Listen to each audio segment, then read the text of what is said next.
Shalom jemaat Tuhan, kita mengucap syukur buat anugerah Tuhan hari ini, buat kehidupan kita. Kita sama-sama mau berdoa di hadapan Tuhan, kita sama-sama mau memuji nama Tuhan. Kami bersyukur Tuhan buat anugerah-Mu, kami bersyukur Tuhan buat segala hal yang boleh Tuhan nyatakan dalam kehidupan kami. Bahwa Tuhan baik, Tuhan ajaib, Tuhan perkasa di dalam kehidupan kami. Tak berkekurangan kami Tuhan, kami selalu diberi kemenangan, kami selalu diberi kecukupan dalam segala hal dalam kehidupan kami. Kami mengucap syukur buat apapun yang boleh terjadi Tuhan. Engkau ajaib, Engkau luar biasa, Engkau selalu hadir dalam kehidupan kami. Dan saat ini Tuhan, kami mau siapkan hati kami, kami mau sembah Engkau, kami mau tinggikan Engkau. Kami mengucap syukur Tuhan, kami mulai ibadah ini. Dalam nama Yesus, haleluya, amin. Puji nama Tuhan, sama-sama kita mau puji Dia. Mari sama-sama kita siapkan hati kita. Kami yakin Engkau hadir saat ini Tuhan. Kami mau sembah Engkau Tuhan. Ku menyembah dalam kudus hadirat-Mu. Hampiri tahta kasih karunia-Mu Bapa.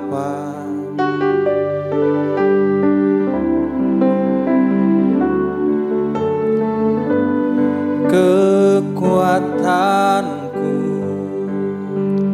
hanya dalam hadirat-Mu, Yesusku. Hanya Kaulah segalanya. Sama-sama puji Dia, katakan. Ku yakin Kau hadir di sini. Ku rasakan kuasa yang tak terbatas. Ku yakin Engkau nyata di sini. Kemenangan terjadi di sini. Kami sembah Engkau Tuhan. Ku menyembah dalam kudus hadirat-Mu. Hampiri tahta kasih karunia-Mu Bapa.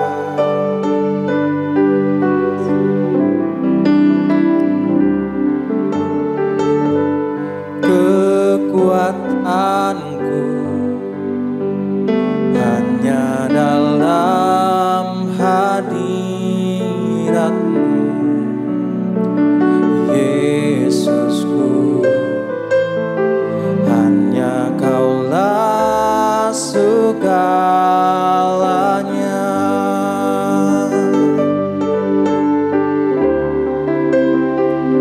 Ku yakin Engkau hadir di sini. Ku rasakan kuasa yang tak terbatas. Ku yakin Engkau nyata di sini. Kemenangan terjadi di sini. Ku yakin Engkau hadir di sini. Ku rasakan kuasa yang tak terbatas. Ku yakin Engkau nyata di sini. Kemenangan terjadi dan kami yakin, oh ku yakin Engkau hadir di sini. Ku rasakan kuasa yang tak terbatas.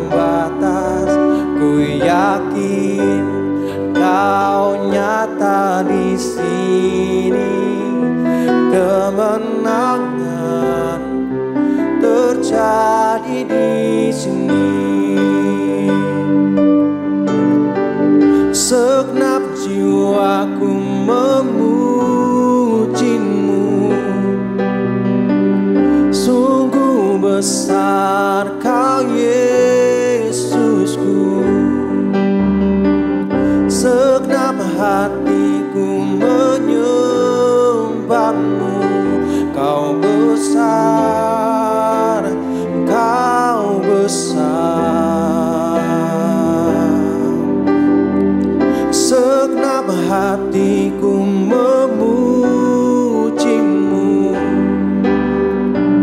Sungguh besar Kau Yesusku, segenap hatiku menyembahmu. Kau besar, Kau besar. Kau besar, Kau besar.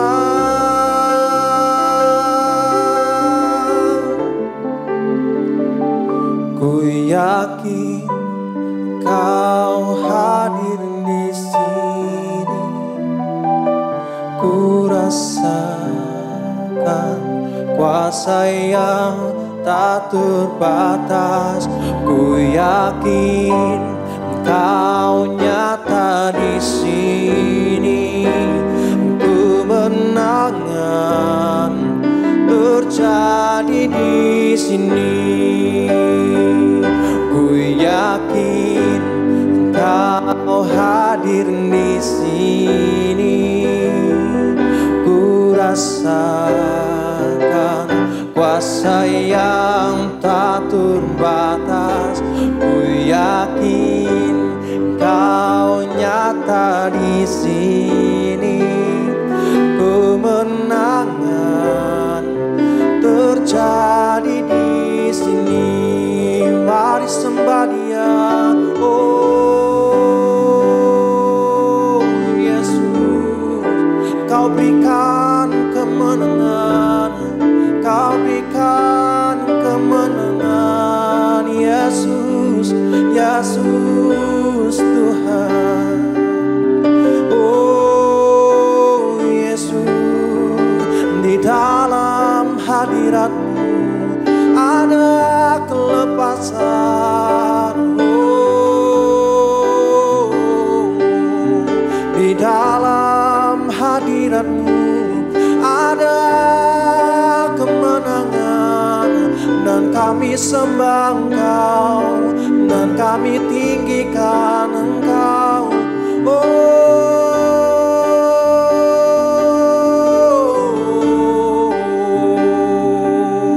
kami tinggikan Yesus. Kami sembah Engkau Tuhan. Oh, kami menyembah Engkau Tuhan. Kami menyanjung Engkau di tempat yang maha tinggi Tuhan. Mari jemaat Tuhan, angkat tanganmu dan sama-sama kita mau naikkan pujian ini di hadapan Tuhan. Oh Yesus, here I am to worship, here I am to bow down, here I am to say that You're my God. You're altogether lovely, altogether worthy, altogether wonderful to me. Here I am to worship, here I am to bow down, here I am to say that You're my God. You're altogether lovely, altogether worthy, altogether wonderful to me. Here I am to worship, here I am to bow down, here I am to say that You're my God. You're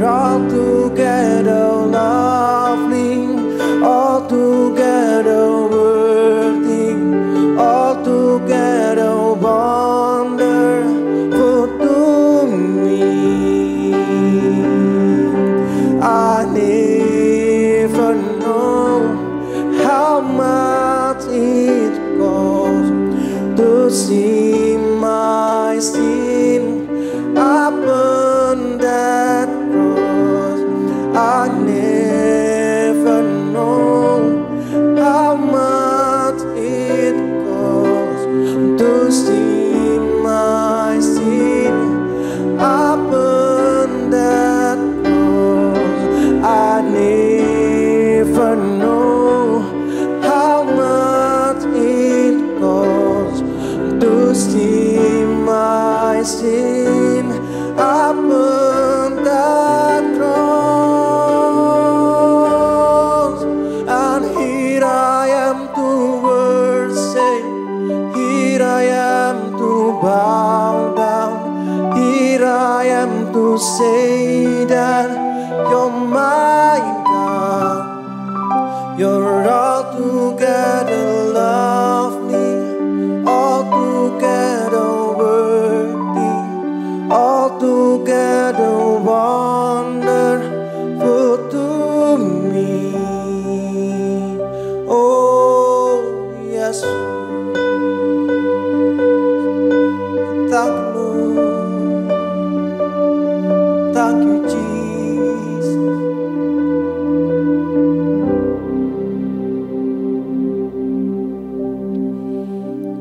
Bapa di surga, kami datang kepadamu dalam nama Yesus. Kami serahkan ibadah pada pagi hari ini di dalam tangan Tuhan. Roh Kudus datanglah, berkuasalah atas setiap anak-anak Tuhan di dalam nama Yesus. Buka hati kami untuk bisa mengerti firman Tuhan dan berbicaralah dalam roh kami. Buat hamba-Mu ini bisa berkata-kata, menyampaikan isi hati-Mu Tuhan. Tetapi Engkau yang berkhotbah, bukan pendeta, bukan manusia, dalam nama Yesus. Kuasai setiap kami, penuhi dengan Roh Kudus-Mu. Buatlah kami betul-betul memahami kata-kata firman Tuhan di dalam nama Yesus. Pada waktu kami membaca firman, merenungkan, Roh Kudus yang berbicara menyingkapkan kebenaran firman itu dalam hati kami masing-masing. Terima kasih Tuhan, kami menyatakan hidup kami milik Tuhan Yesus. Kami telah ditebus oleh darah Yesus. Firman perjanjian Allah adalah firman milik kami dan menyembuhkan kami semua dalam nama Yesus. Ada orang yang dadanya sebelah kiri sakit disembuhkan oleh firman Tuhan dalam nama Yesus. Ada yang kepalanya pusing, ngilu-ngilu di bagian kepala atau leher, Tuhan sembuhkan kau di dalam nama Yesus. Dan dadanya sebelah kiri sakit, Tuhan sembuhkan kau dalam nama Yesus. Ada yang nafasnya sesak, Tuhan lepaskan kesembuhan bagi engkau. Nafasmu senang, enak dalam nama Yesus. Engkau juga penuh khawatir gelisah, Tuhan memberikan kekuatan kepadamu saat ini dalam nama Yesus Kristus. Kami undang Kau Roh Kudus sebagai roh wahyu, roh hikmat, roh kuasa, roh mujizat, roh kemenangan, roh pertobatan, roh kekuasaan Tuhan yang meliputi kami semua dalam nama Yesus Kristus. Mari Tuhan Yesus, Engkau penuhkan hati kami dengan kerinduan akan firman-Mu, akan Engkau sendiri.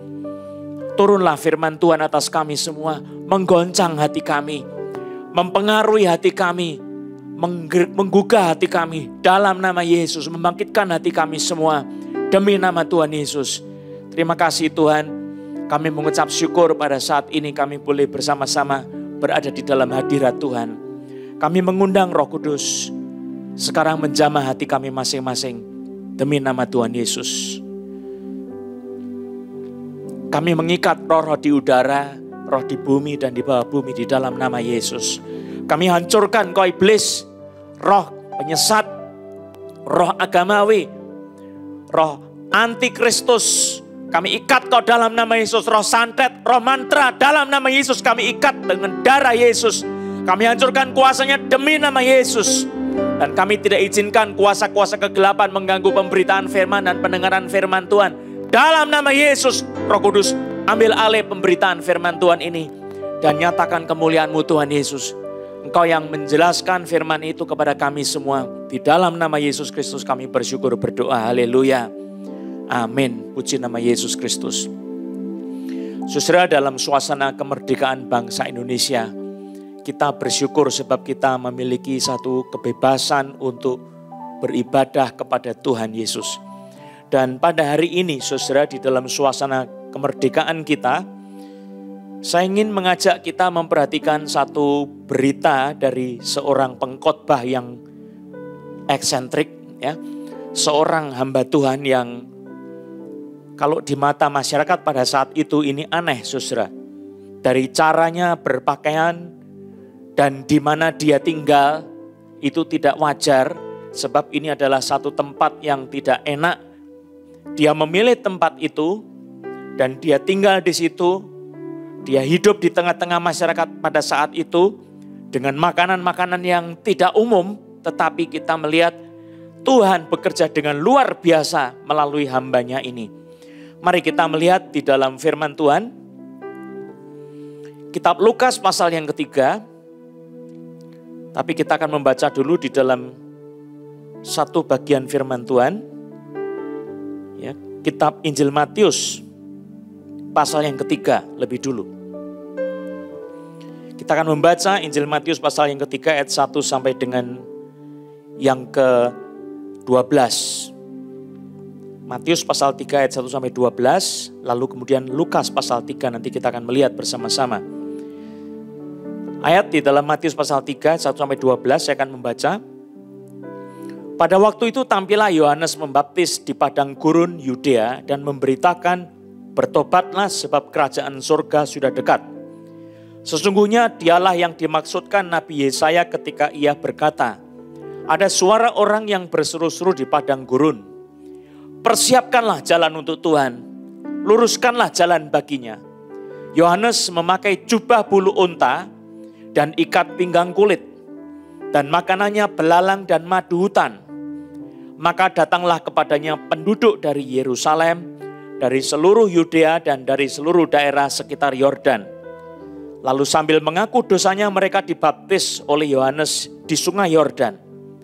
Tetapi waktu ia melihat banyak orang Farisi dan orang Saduki datang untuk dibaptis, berkatalah ia kepada mereka, hai kamu keturunan ular beludak, siapakah yang mengatakan kepada kamu bahwa kamu dapat melarikan diri dari murka yang akan datang?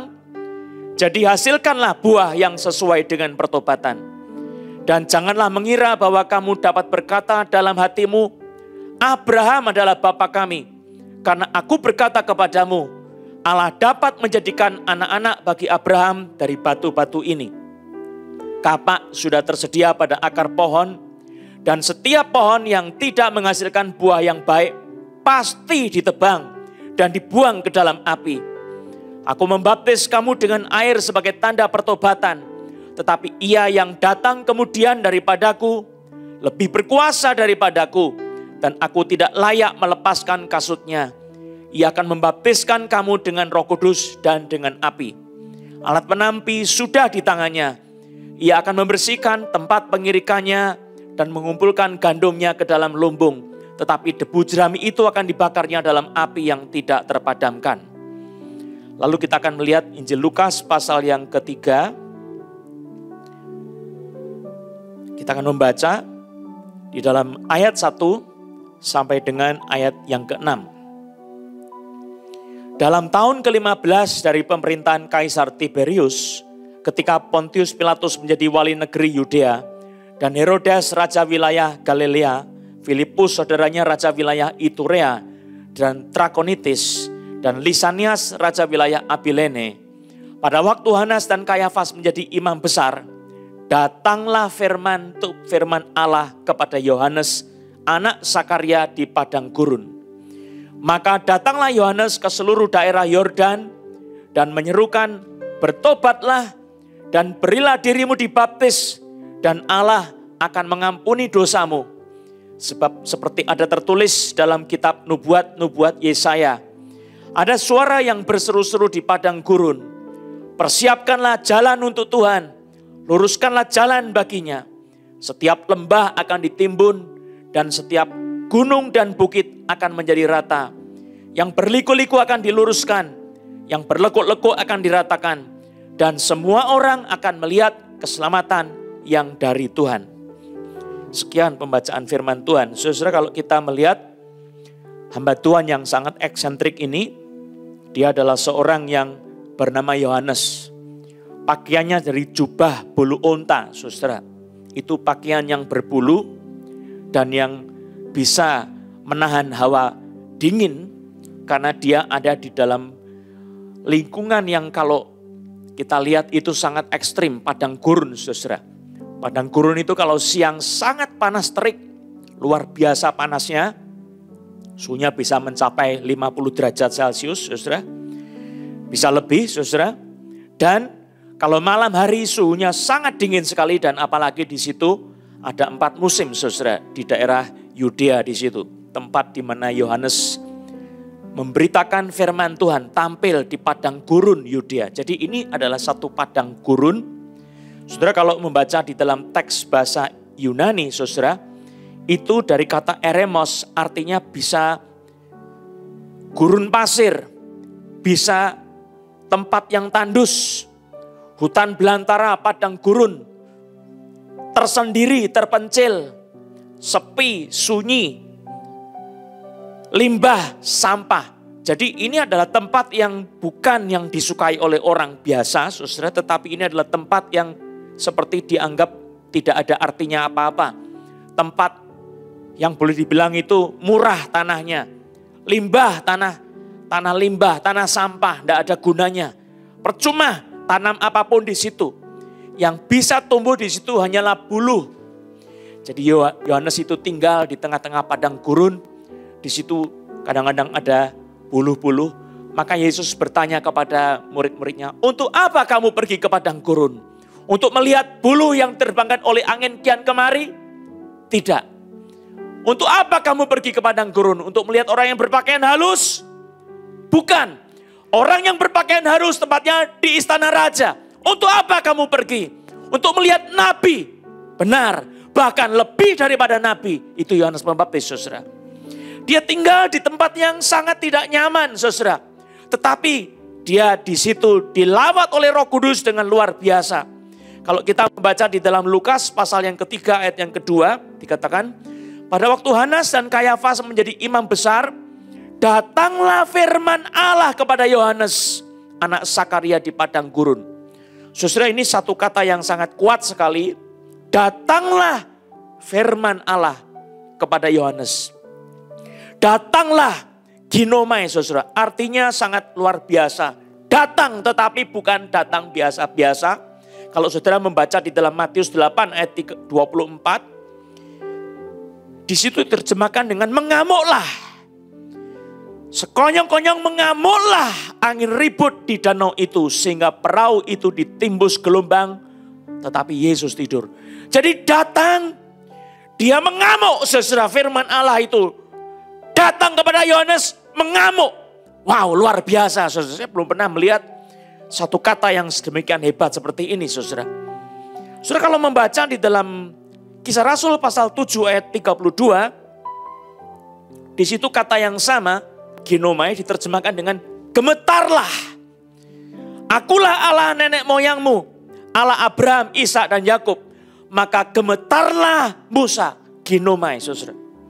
Gemetarlah Musa dan ia tidak berani lagi melihatnya. Saudara, itu gemetar yang sedemikian sampai ketakutan, saudara. Nah, ini adalah realitas Yohanes sebelum dia tampil memberitakan firman Allah. Dia dilawat oleh firman Allah. Didatangi firman Allah, ada satu perjumpaan dengan Allah melalui firman Tuhan. Dan dia merasakan firman Allah itu mengamuk dalam hatinya. Dia gemetar ketakutan terhadap firman Allah itu, saudara. Ini kata ginomai, saudara.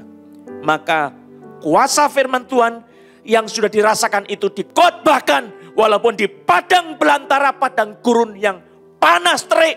Tidak ada air di situ. Hanya panas terik. Itu tempat yang terbuang, tetapi orang-orang datang dari berbagai tempat di seluruh Yudea pergi kepada Yohanes Pembaptis. Maka datanglah Yohanes ke seluruh daerah Yordan dan menyerukan, bertobatlah dan berilah dirimu dibaptis dan Allah akan mengampuni dosamu. Saudara, kalau saudara mau melayani Tuhan, saudara bagaimana supaya saudara boleh merasakan kuasa Tuhan? Saudara mesti hidup di dalam satu kuasa firman Tuhan yang datang menjamah saudara, mengamuk dalam hati saudara, dan dia membuat saudara gemetar terhadap firman Tuhan. Di dalam kitab Yesaya pasal 66 ayat yang kedua, Saya akan membacakan. Bukankah tanganku yang membuat semuanya ini, sehingga semuanya ini terjadi, demikianlah firman Tuhan. Tetapi kepada orang inilah aku memandang, kepada orang yang tertindas dan patah semangatnya, dan yang gentar kepada firman-Ku.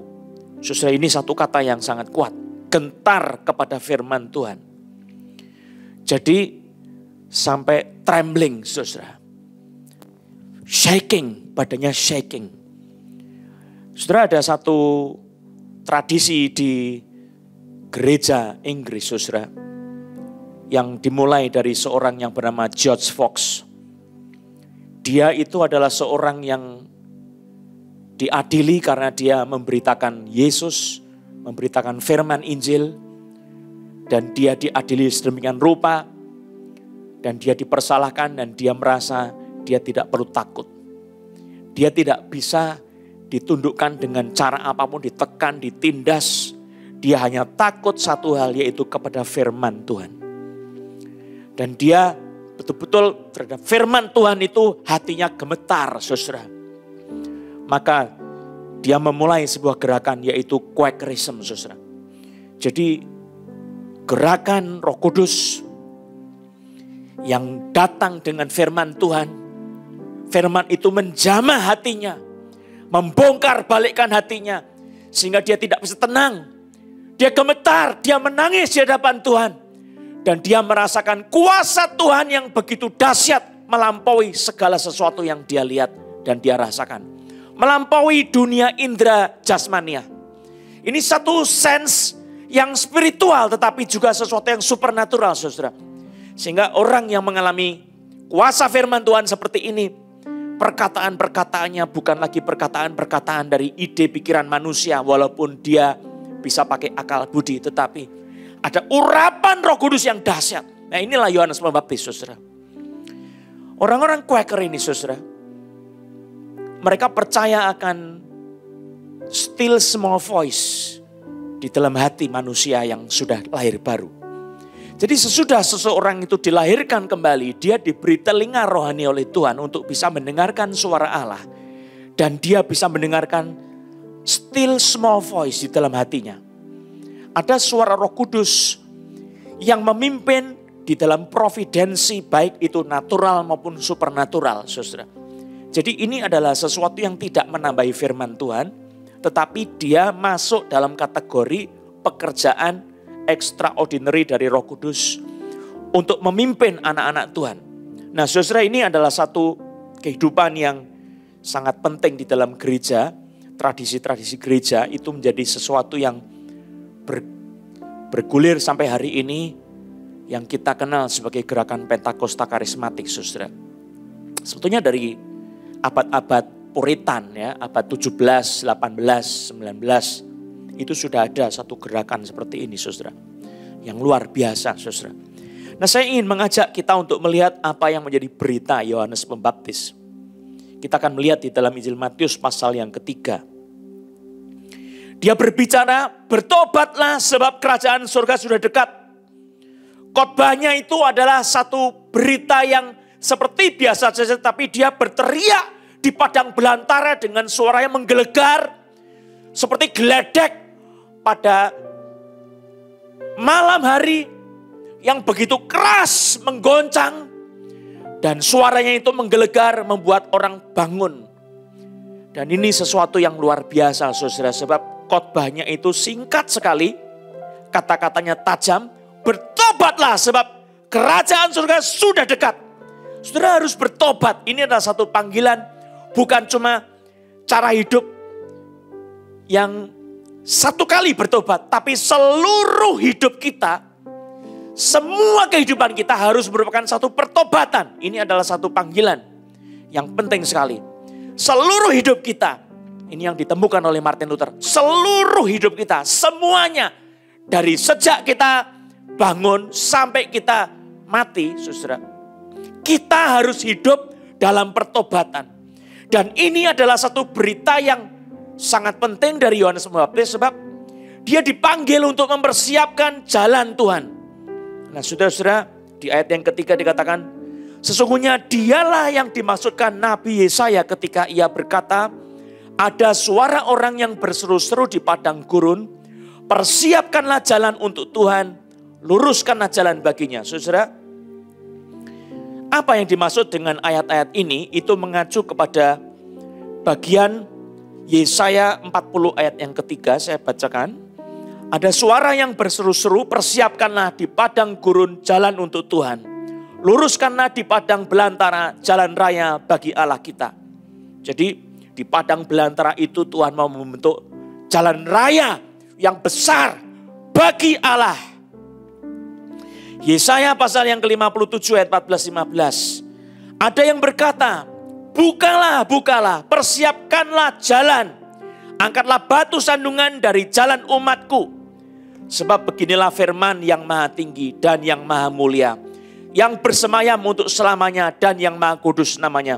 Aku bersemayam di tempat tinggi dan di tempat kudus, tetapi juga bersama-sama orang yang remuk dan rendah hati. Untuk menghidupkan semangat orang-orang yang rendah hati. Untuk menghidupkan hati orang-orang yang remuk. Saudara, ini adalah background daripada nubuat akan datangnya seseorang yang mempersiapkan jalan Tuhan. Nah saudara, mari kita coba berpikir apa yang dikerjakan oleh Yohanes mempersiapkan jalan Tuhan. Saudara, kalau kita pergi ke tempat-tempat pegunungan ya di Indonesia, di Pulau Jawa, itu banyak sekali tempat-tempat yang indah. Ada air terjun, saudara. Berbagai macam air terjun. Saya senang sekali dengan udara pegunungan yang sejuk. Nah saudara, kalau kita pergi ke tempat itu, saudara, biasanya itu kalau yang masih rawan tempatnya, itu belum ada jalan setapaknya. Kalau sudah makin diperbaiki, itu jalanannya pohon-pohon, alang-alang, dan segala semak-semak itu harus dibabat. Semuanya dibersihkan. Lalu kemudian dipasang batu-batu yang bagus. Batu-batu yang bisa menjadi tempat pijakan. Tempat yang licin itu harus diganti dengan tempat yang nyaman untuk berpijak. Nah ini adalah mempersiapkan jalan, saudara. Yohanes itu mempersiapkan jalan bagi Tuhan. Yang bengkak-bengkok dibuat lurus. Yang terjal naik turun dibuat rata. Nah, ini yang menjadi tugas Yohanes membaptis. Dan untuk tugas itu dia tampil dengan firman Allah yang dahsyat. Yang sudah menggoncang hatinya. Yang sudah menyentuh hatinya. Dan dia berbicara, bertobatlah. Itu supaya setiap orang tidak lagi membenarkan dirinya sendiri. Orang Farisi membenarkan dirinya sendiri. Orang Saduki membenarkan dirinya sendiri. Para pemucuk yang membenarkan dirinya sendiri. Tidak ada orang yang tidak membenarkan dirinya sendiri. Maka Yohanes berbicara, bertobatlah sebab orang itu benar menurut cara pikirnya sendiri. Tetapi bukan di hadapan Allah. Nah saudara-saudara yang kekasih dalam Tuhan Yesus Kristus. Pada masa Yohanes membaptis. Itu orang sudah menjadi biasa dengan kehidupan yang sekuler. Saudara kalau tahu itu adalah masa periode antara yang tidak ada firman Tuhan sejak dari Maleaki. Lalu muncul Yohanes membaptis. Ada ratusan tahun tidak ada firman Tuhan. Baru muncul Yohanes membaptis. Firman-Nya datang mengkoyak hati Yohanes. Mengamuk dalam hatinya Yohanes.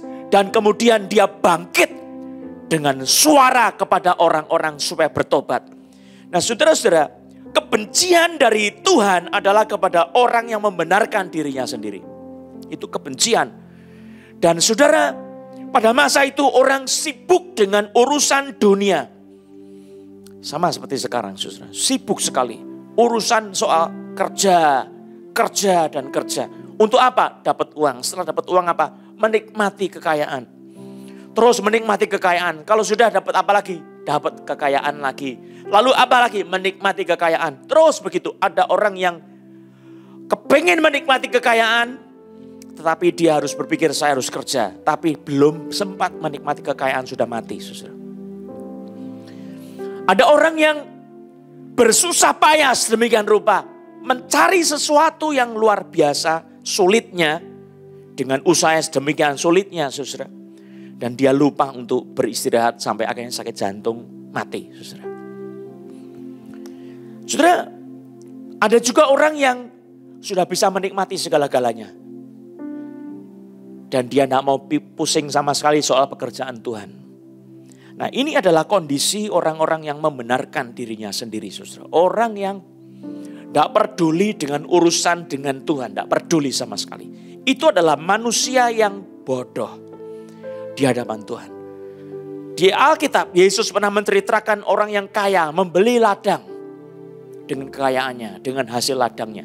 Terus menimbun hasilnya di sebuah tempat, lumbungnya sampai penuh. Lalu kemudian tidak cukup, bikin lumbung baru lagi. Dia berdayakan harta karunia itu sampai sedemikian rupa. Dan dia bilang sama jiwanya, hai jiwaku, tenanglah hatimu. Ada padamu harta bertumpuk-tumpuk untuk bergenerasi-generasi. Tidak usah khawatir, tidak usah cemas. Tenang. Tapi dia tidak tahu malam hari itu Tuhan datang dengan malaikat pencabut nyawa menjemput dia. Dan dibawa kemana? Bukan ke surga tetapi ke tempat pembuangan, saudara. Ada banyak orang pada saat ini hidup dalam dunia, dalam segala kenikmatan urusan dunia. Dia berpolitik, dia berpikir dengan kerja. Lupa urusan sama Tuhan, saudara. Kekayaannya menumpuk tetapi dia lupa urusan sama Tuhan. Membenarkan dirinya sendiri. Kalau saudara hidup untuk apa? Saudara hidup cari uang. Setelah dapat uang mau apa? Mau kaya, Pak. Kalau sudah kaya mau apa? Mau punya istri. Dapat istri mau apa lagi? Punya anak. Mau punya anak setelah punya bagaimana lagi? Punya mantu, punya cucu. Setelah itu bagaimana? Sudah lewat, saudara. Tinggal menunggu mati, saudara. Hidup manusia seperti sia-sia. Bergulung seperti kebiasaan dan tidak ngerti bahwa sesudah mati ada penghakiman dari Tuhan. Ini Yohanes bicara tentang penghakiman Tuhan. Sesuatu yang sangat keras sekali. Dia bilang apa? Hasilkanlah buah yang sesuai dengan pertobatan. Saudara kalau tahu Yohanes Pembaptis ini jubahnya dari bulu unta, ikat pinggangnya kulit, makanannya belalang dan madu hutan. Ini memang eksentrik, saudara. Tetapi itu semua adalah simbol bahwa hidupnya itu adalah hidup dalam satu duka cita karena dosa. Dia melihat hidupnya penuh dengan pertobatan. Itu Yohanes. Dia adalah seorang yang jubahnya, pakaiannya itu melambangkan manusia itu harus segera bertobat. Dia penuh duka cita terhadap dunia yang berdosa. Saudara-saudara, lalu waktu orang-orang Farisi ahli-ahli Taurat datang kepadanya, saudara, mau minta dibaptis. Kenapa orang Farisi ahli Taurat minta dibaptis? Karena di tempat itu sepi, saudara. Yang lihat tidak banyak orang-orang. Yang sederhana yang lihat tidak apa-apa. Ahli-ahli agama tidak lihat. Tapi saking banyaknya orang-orang yang datang lalu kemudian kuasa Allah turun di situ. Lama-lama bertambah banyak. Sampai mahkamah agama di Yerusalem mengutus para pemimpin-pemimpin ahli-ahli Taurat itu untuk datang menanyakan kepada Yohanes. Siapakah kamu? Apakah kamu Mesias? Bukan, dia bilang begitu. Apakah kamu Mesias? Bukan. Wow, luar biasa. Dia menjelaskan. Nanti saya akan menjelaskan lebih jauh lagi tentang hal itu, saudara. Tapi saya mau menjelaskan lebih dulu. Bahwa di sini Yohanes bicara sama orang Farisi dan orang-orang Saduki yang datang untuk dibaptis. Mestinya kalau dia beritanya supaya bertobat dan dibaptis. Orang yang mau dibaptis, wah pasti senang, saudara. Kalau pendeta ketemu sama jemaat yang mau dibaptis, ya senang sekali, saudara. Karena apa? Ada jiwa yang akan diselamatkan. Apa yang dikatakan oleh Yohanes? Hai kamu keturunan ular beludak. Wow. Pembukaannya udah nuding. Kamu keturunan ular beludak. Siapakah yang mengatakan kepada kamu bahwa kamu dapat melarikan diri dari murka yang akan datang? Saudara, orang Farisi belajar Taurat. Dan mereka itu percaya sama Taurat secara literal. Orang Saduki belajar Taurat tetapi mereka tidak mau mempercayai kitab nabi-nabi. Juga tidak mau mempercayai kitab-kitab puisi. Dia mau percaya hanya 5 kitab Musa. Dan tidak percaya akan kebangkitan orang-orang mati. Itu orang Saduki, saudara. Ini liberal ya. Mereka mau dibaptis oleh Yohanes tetapi dia waktu mau dibaptis orang-orang ini mendengarkan kata-kata, "Hai kamu keturunan ular beludak." Saudara, ular beludak itu adalah satu jenis ular yang bisa hidup di padang gurun ya. Dan ular beludak ini adalah ular yang sangat ganas. Dia ular yang bisa sembunyi di dalam tanah. Dan dia kalau berjalan itu, jejaknya itu tidak merupakan jejak yang lurus atau yang beraturan, tapi menggeser ke samping kiri dan ke kanan. Begitu. Jejaknya itu seperti awut-awutan, saudara. Dia ganas, selalu berjalan kiri kanan, kiri kanan, kiri kanan, kiri kanan. Tidak pernah selesai. Ini ular yang ganas. Dan ular yang seperti ini, saudara, adalah ular yang licik, saudara. Orang Farisi, orang-orang Saduki, mereka kalau mau dibaptis, mereka harus mengaku dosa mereka dan menanyakan diri mereka apakah mereka sungguh-sungguh mau dibersihkan oleh Tuhan.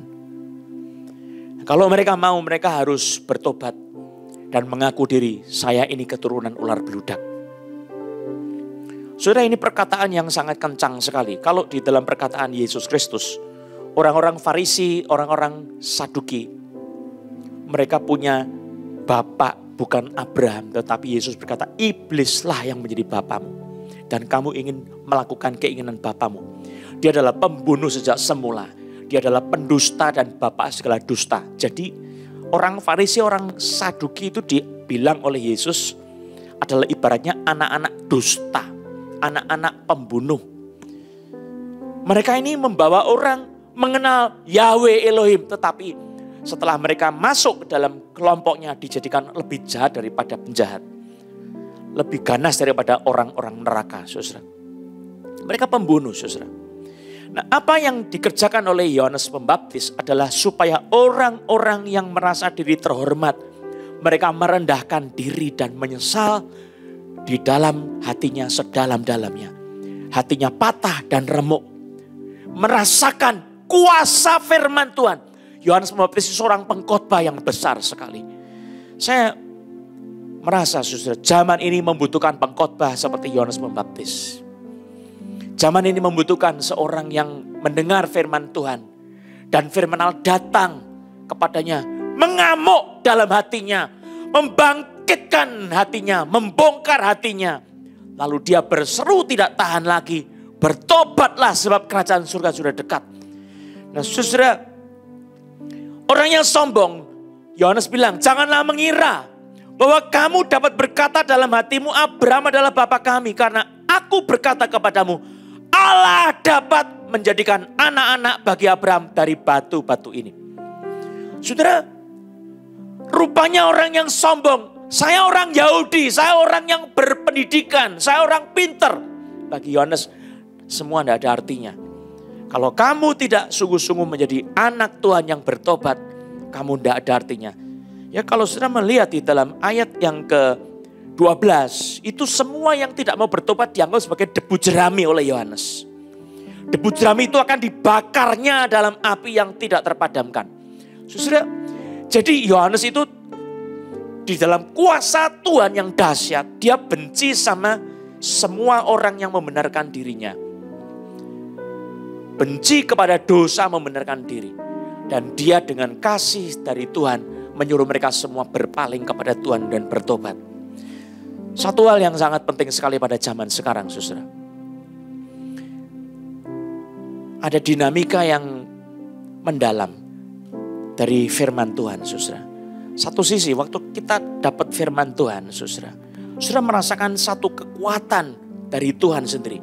Dan saudara merasakan sesuatu kesulitan. Karena apa? Firman Tuhan itu di dalam mulut kita rasanya manis. Tetapi masuk ke dalam tubuh kita, dia menjadi sesuatu yang pahit. Dan membuat kita tidak bisa tidak, kita harus bertindak demi firman Tuhan itu. Nah, ini adalah satu pergumulan yang besar sekali. Saudara yang dikasihi Tuhan Yesus Kristus, pada waktu gereja di dalam kondisi suam-suam, kita butuh suara seperti Yohanes Pembaptis. Saudara, dikatakan oleh George Whitefield, seorang hamba Tuhan yang besar, I love those that thunder out of the word. Out the word. Saya mencintai petir yang keluar dari firman. The Christian world is in a deep sleep. Bahwa dunia Kristen itu ada dalam satu kondisi tidur yang nyenyak. Nothing but a loud voice can awaken them out of it. Tidak ada sesuatu kecuali suara yang keras bisa membangkitkan mereka dari situasi tidur nyenyak ini. Dan saudara, gereja saat ini sudah banyak yang mulai sadar ya dengan COVID. Orang dengan situasi COVID itu kalau kita mau lihat sebetulnya apa yang terjadi, saudara. Tuhan itu sedang murka kepada umat manusia. Tetapi dia juga mencintai orang-orang berdosa. Itu satu dinamika yang unik, saudara. Alkitab itu Tuhan membenci orang yang fasik. Orang berdosa. Tapi dia juga mengasihi orang berdosa. Tuhan membenci kejahatan-kejahatan. Itu jelas. Tapi dia juga mengasihi orang-orang yang berdosa. Di dalam Alkitab, antara kasih Allah kepada orang berdosa dan kebencian Allah kepada orang berdosa, bukan perbuatannya loh, kebenciannya kepada orang berdosa itu dua-duanya ada. Saya pada waktu pertama kali memahami tentang hal itu, saya nyelidiki kitab suci. Tuhan itu murka bukan kepada perbuatan orang berdosa, tapi juga kepada orang berdosa. Benci sama mereka, tetapi juga dia mengasihi. Wah, kok bisa ya? Karena dia Tuhan, saudara. Maka saudara, dalam segala macam hal, mari kita jangan melupakan Tuhan itu adalah Tuhan yang melampaui pikiran kita. Tapi satu hal, saudara, mari kita mempelajari dari apa yang kita dengar di sini. Hari ini, setelah ada badai COVID yang begitu besar, manusia tidak lagi bisa hidup cuma mau senang-senang. Saudara harus pikirkan soal kematian. Soal penghakiman Tuhan. Saudara, di dalam kitab suci, Raja Yosia, kalau saudara melihat di dalam perjanjian lama, Raja Yosia itu pada usia 18 tahun pernah ada imam yang menemukan kitab Taurat. Terus dibawa oleh panitera negara kepada Raja Yosia, lalu dibacakanlah kitab Taurat itu. Umur 18 tahun, apa yang terjadi? Yosia dia bertobat, dia mengkoyakkan jubahnya yang megah itu. Dan dia berduka cita yang sangat, dia merendahkan diri di hadapan Tuhan. Saudara-saudara, ini yang dibutuhkan oleh zaman ini. Orang yang bersungguh-sungguh hati. Saudara mau jadi orang kaya, mau jadi orang yang terhormat, mau jadi orang yang terkenal sekalipun. Di mata Tuhan kalau engkau belum mengenal Juru Selamat, engkau belum bertobat sungguh-sungguh, engkau belum punya pengalaman dengan Yesus Kristus, engkau belum punya keselamatan apa-apa. Di mata Tuhan, engkau nothing sama sekali. Maafkan saya mengatakan ini dengan jujur, saudara. Saudara masih menjadi seperti orang Farisi ahli Taurat, keturunan ular berudak, yang ganas dan jalannya selalu bengkak-bengkok. Dan saudara sama seperti debu jerami yang tidak berguna walaupun kaya raya, pandai dan terkenal, saudara. Tetapi saudara kalau mau datang kepada Tuhan, saudara mesti datang dengan pertobatan. Jangan lagi biasa-biasa datang kepada Tuhan Yesus. Bersungguh-sungguhlah ikut Yesus. Saudara ingat, kapak sudah tersedia di bawah akar pohon. Kalau saudara tidak menghasilkan buah, pasti saudara akan ditebang. Saudara mau hidup di bumi ini menghasilkan berapa besar emas, perak, berlian, permata. Mau dapat berapa banyak. Tapi kalau saudara belum punya keselamatan, tidak ada artinya sama sekali. Saudara, walaupun kau bisa mendapatkan seluruh dunia tetapi engkau kehilangan nyawanya, tidak ada artinya sama sekali. Maka datanglah kepada Yesus dengan pertobatan yang sungguh-sungguh. Merendahkan diri dengan penyesalan di hadapan Tuhan, bertobat seperti kitab suci ya beritahukan, hatimu patah dan remuk. Tuhan itu di tempat tinggi dan Maha Kudus, tetapi Dia juga datang bersama-sama dengan orang yang rendah hati dan remuk hati. Saudara harus mengalami perjumpaan dengan Tuhan dan dengan firman-Nya, lalu saudara bertobat sungguh-sungguh, baru hidupmu punya arti. Dan untuk itu saudara mesti dibaptiskan. Saudara mesti bertobat dan menghasilkan buah pertobatan yang benar. Maka engkau mendapatkan sesuatu pandangan Tuhan. Tuhan memandang saudara. Dan saudara menjadi orang yang diperkenan oleh Tuhan. Saya mau ajak kita untuk datang kepada Tuhan Yesus pada saat ini dengan hati yang sungguh-sungguh. Saudara jangan keraskan hati. Tetapi saudara harus bersungguh-sungguh hati di dalam nama Yesus Kristus. Kuasa Tuhan itu akan menaungi kita semua yang mau bersungguh-sungguh. Saya ingin mengajak kita menyanyikan satu lagu. Saya mau iring Yesus. Kalaupun saya susah, menderita, tapi saya tetap mau ikut Yesus. Dengan segenap hati, nyanyikan lagu ini. Mari berdiri sama-sama. Saya mau iring Yesus. Saya mau iring Yesus. Sampai selama-lamanya. Kalaupun saya susah, menderita dalam dunia, saya mau iring Yesus sampai selama-lamanya. Kalau saudara pernah hidup dalam dosa, hari ini tinggalkan dosamu. Hari ini datang dengan hati bersungguh-sungguh bertobat. Menyesal dengan dosa-dosamu. Jangan sampai engkau ditebang dan engkau dibuang seperti debu jerami yang tidak ada gunanya. Jangan sampai engkau berkata kepada Tuhan, aku orang benar, Tuhan aku sudah bertobat dulu. Tapi sekarang engkau tidak hidup dalam pertobatan, engkau sama saja penipu. Hari ini Tuhan oleh Roh Kudus yang berbicara dalam hatimu. Mari buka hati saudara. Roh Kudus berbicara dalam hati setiap kita semua. Jangan jadi orang Kristen biasa-biasa, ritual, religius tetapi cuma seremonial. Tidak ada pertobatan sungguh-sungguh, tidak sungguh-sungguh beriman. Mari bertobat, menghasilkan buah-buah yang sesuai dengan pertobatan. Nyanyikan sama-sama. Saya mau iring Yesus. Saya mau iring Yesus sampai selama-lamanya. Kalaupun saya susah, menderita dalam dunia, saya mau iring Yesus sampai selama-lamanya. Saudara mesti berjumpa di dalam hatimu kepada Tuhan Yesus.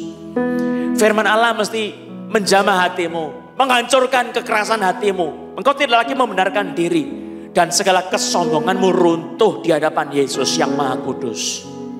Yesus adalah juru selamat. Dia menanggung dosa-dosa saudara karena kasih-Nya kepada kita. Mari bertobat sungguh-sungguh kepada Tuhan Yesus. Nyanyikan sama-sama. Saya mau iring Yesus. Saya mau iring Yesus selama-lamanya. Kalaupun saya susah, kalaupun saya susah, menderita dalam dunia, saya mau iring Yesus sampai selama-lamanya. Saudara, hidup di bumi tidak bakal hidup lebih daripada 150 tahun. Ada yang baru 50 tahun sudah tidak bisa hidup lagi. Ada yang 55 tahun, ada yang 70 tahun kalau kuat. Kesusahan itu banyak sekali. Tapi sesudah mati, saudara akan dihakimi. Dan penentuan akan terjadi nanti. Saudara akan hidup di dalam kekekalan di surga. Atau kekekalan dihukum di neraka. Penghakiman itu ada, saudara. Bertobatlah. Jangan sia-siakan hidupmu. Yesus mengasihi engkau.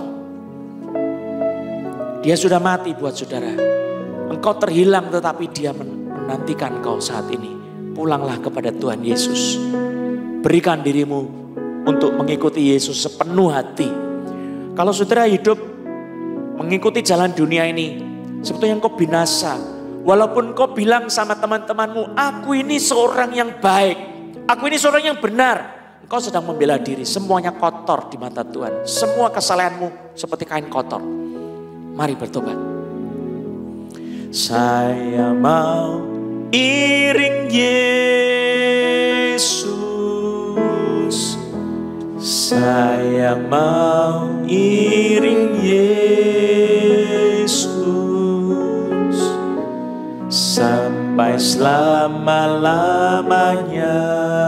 Saya mau iring Yesus. Saya mau iring Yesus. Saya mau iring Yesus sampai selama-lamanya. Kalaupun saya susah menderita, tetap saya ikut Yesus. Kalaupun saya susah, menderita dalam dunia,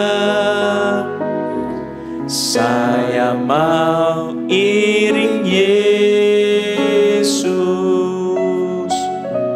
sampai selama-lamanya. Saudara bertobat, berdoa, katakan, Tuhan Yesus, aku datang kepadamu. Hancurkan kekerasan hati saya. Saya najis di hadapan Tuhan. Seperti orang Farisi ahli Taurat, aku keturunan ular beludak. Yang jalannya selalu bengkak-bengkok. Tak pernah lurus. Saya menyombongkan diri. Saya sering sembunyi menerkam mangsa saya. Ampuni saya Tuhan Yesus. Orang lain bisa lihat saya suci, kudus, baik. Tapi di mata Tuhan saya kotor. Pikiran saya penuh kenajisan. Ampuni saya Tuhan Yesus. Saudara, mintalah Roh Kudus menjamah hatimu sedalam-dalamnya. Dan Yesus tinggal dalam hatimu. Bilang, masuklah dalam hati saya Tuhan Yesus. Dengan hati engkau katakan, dengan menyesal engkau bilang, aku menyesali segala dosa-dosaku. Tinggallah dalam hatiku Tuhan Yesus. Aku mau tinggalkan dosa-dosaku dan mengikuti Yesus. Engkaulah Tuhan dan Juru Selamatku. Aku menerima penebusan oleh darah Yesus. Dikuduskan saat ini oleh darah Yesus. Disucikan hati saya. Ditahirkan, dicuci bersih oleh darah Yesus. Demi nama Yesus Kristus. Saya merasakan ada kuasa Roh Kudus yang mengalir. Dalam nama Yesus, saudara terima kerjaan Roh Kudus itu. Demi nama Yesus. Roh Kudus, penuhilah hati anak-anakmu. Katakan, penuhi saya Roh Kudus di dalam nama Yesus. Haleluya. Puji nama Yesus. Saudara, mari kita siapkan hati kita untuk perjamuan dengan Tuhan.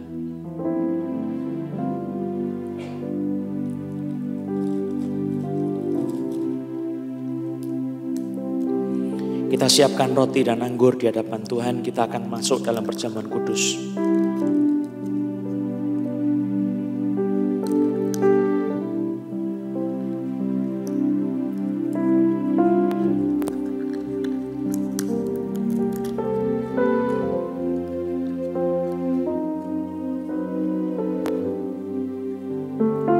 Mari nyanyikan sama-sama, darahnya amat kuasa.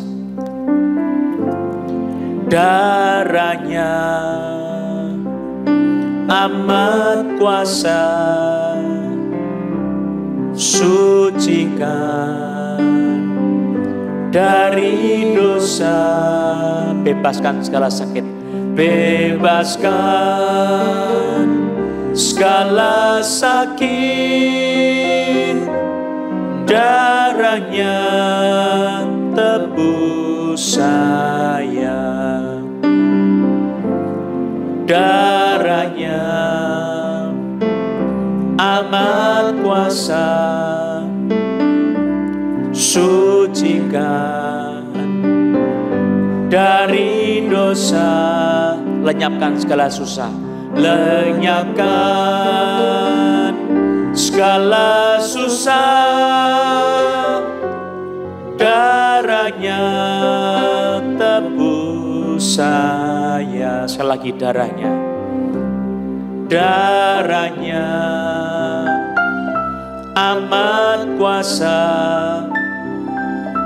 sucikan dari dosa, hancurkan semua kutuk, hancurkan semua kutuk. Darahnya tebus saya. Sekali lagi, darahnya, darahnya amat kuasa, sucikan dari dosa, pulihkan dan sembuhkan. Darahnya tebus saya. Sekali lagi, darahnya amat kuasa, darahnya amat kuasa, sucikan dari dosa, bebaskan dari iblis, bebaskan dari iblis. Darahnya tebus saya. Pada malam sebelum Tuhan Yesus diserahkan, Yesus membawa murid-muridnya di sebuah ruangan. Dia mengambil roti yang tidak beragi, dia mengucap syukur atas roti itu, dan dia memecah-mecahkan sambil berkata, inilah tubuhku yang dipecahkan bagimu, makanlah kamu semua untuk mengingat akan aku. Kemudian Yesus mengambil cawan yang berisi anggur merah. Dia mengangkat cawan itu di hadapan Allah dan berkata, inilah cawan perjanjian, inilah darahku yang ditumpahkan bagimu untuk pengampunan dosa. Minumlah kamu semua untuk mengingat akan aku. Tiap kali kita bersama-sama ikut perjamuan Tuhan, kita disatukan di dalam penderitaan Yesus, mati bersama Yesus dan bangkit bersama Yesus. Kita makan minum tubuh dan darah Tuhan Yesus. Dia hadir dengan cara yang ajaib di dalam roti dan anggur. Waktu kita makan dan minum, kehadiran Allah di dalam Yesus Kristus ada bersama-sama dengan roti dan anggur itu. Meterainya kita akan menerima saat kita percaya. Saudara akan dipersatukan dengan tubuh dan darah Yesus. Dan penebusan, pengudusan, kesembuhan, pemulihan, terobosan akan terjadi dalam hidup saudara. Mari kita angkat hati kita di hadapan Tuhan, angkat roti di hadapan Tuhan. Yesus berkata, inilah tubuhku yang dipecahkan bagimu, makanlah kamu semua untuk mengingat akan aku. Bukankah setiap kali kita makan, kita mengingat akan Tuhan dan kita dipersatukan dengan tubuh Yesus. Mari kita makan bersama-sama dengan kuasa nama Yesus.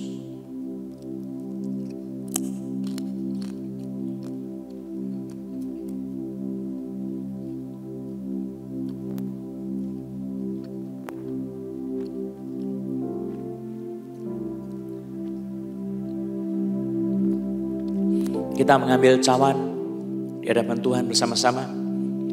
Yesus mengangkat cawan itu di hadapan Allah Bapa, lalu dia berkata, setelah dia memberkati lalu berkata, inilah cawan perjanjian baru, inilah darahku yang ditumpahkan bagimu untuk pengampunan dosa.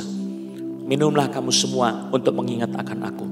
Bukankah kita minum di dalam perjamuan ini adalah dalam persekutuan dengan darah Yesus?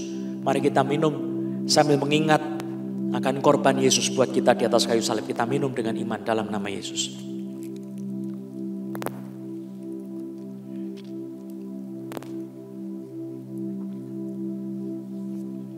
Kita berterima kasih kepada Tuhan.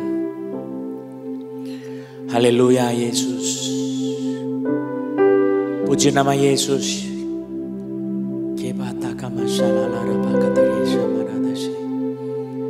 Roh Kudus, terima kasih Engkau telah menebus kami dengan darah Yesus. Kami dipersatukan dengan dirimu ya Roh Kudus. Kami terima kemenangan Yesus Kristus di dalam hidup kami. Sekarang firman Tuhan menggenapi di mana dikatakan tubuh Yesus dipersatukan dengan kami, darah Yesus dipersatukan dengan kami. Kami dikuduskan, kami disembuhkan, kami dipulihkan, dibebaskan dari iblis. Kami diberikan penghiburan, kekuatan oleh darah Yesus dan tubuh Yesus. Sebab darahnya betul-betul adalah minuman dan tubuhnya benar-benar adalah makanan. Sesuatu yang indah, kita boleh berbagian di dalam kerajaan surga, makan dan minum bersama-sama dengan Tuhan Yesus sendiri. Puji nama Yesus. Meteraikanlah firman-Mu dalam hati kami masing-masing Tuhan. Di dalam nama Yesus kami berdoa. Haleluya. Amin. Mari kita bangkit berdiri sama-sama, kita nyanyikan terima kasih Yesus.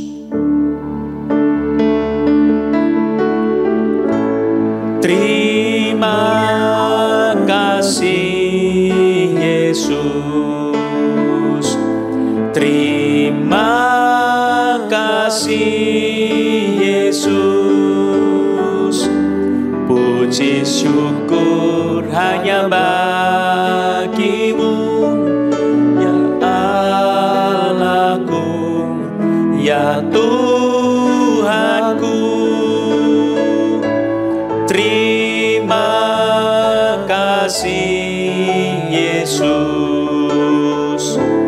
Terima kasih Yesus. Puji syukur hanya bagimu. Terima kasih Yesus. Sekali lagi. Puji syukur hanya bagimu. Terima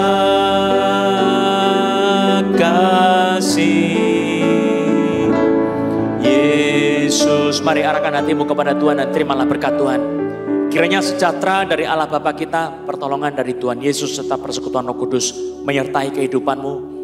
Engkau berjalan bukan sendirian tetapi bersama-sama dengan Roh Kudus. Memimpin kehidupanmu, mengangkat kehidupanmu. Engkau mengalami terobosan-terobosan dan juga kesembuhan oleh kuasa nama Yesus. Haleluya.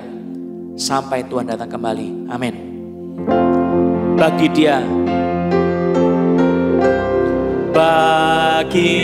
Dia segala pujian, hormat serta syukur kekal selamanya.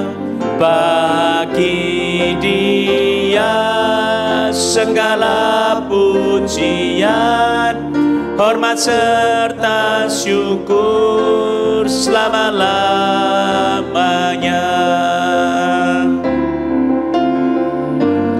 Selama-lamanya. Selama-lamanya. Merdeka. Tuhan Yesus memberkati. Haleluya. Saudara, setiap Selasa kita ada mujizat Yesus untukmu pada jam 6 sore. Kemudian setiap Sabtu lewat Zoom ada mujizat Yesus untukmu, pelayanan doa, kesembuhan dan kuasa mujizat bagi orang-orang yang sakit. Setiap Sabtu jam 5 sore melalui Zoom. Tuhan Yesus memberkati.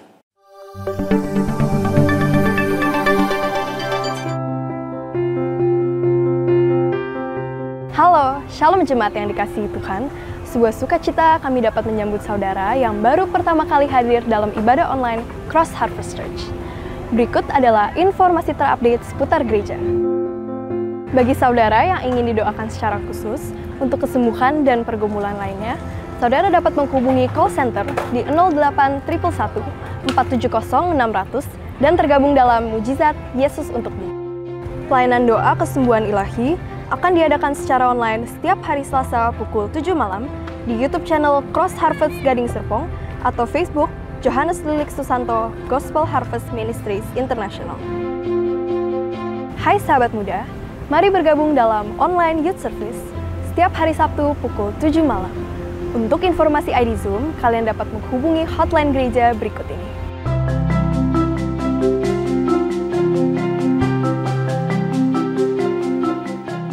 Siapkan hati kita untuk menyambut Sunday Celebration. Ibadah online akan diadakan setiap hari Minggu pukul 9.30 pagi.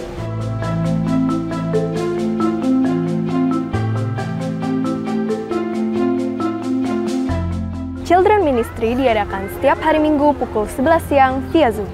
Untuk informasi ID Zoom, saudara dapat menghubungi hotline gereja berikut.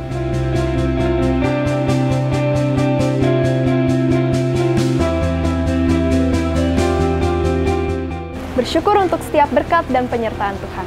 Bagi saudara yang ingin memberikan persembahan, persepuluhan, ucapan syukur, atau untuk pelayanan misi, saudara bisa transfer ke rekening gereja di bawah ini.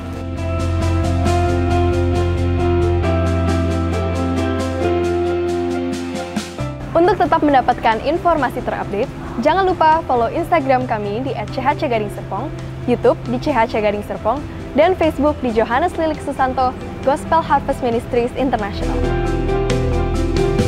Hati yang gembira membuat muka berseri-seri, tetapi kepedihan hati mematahkan semangat. Demikian informasi yang dapat saya sampaikan. Saya Jenis Andreas, pamit undur diri.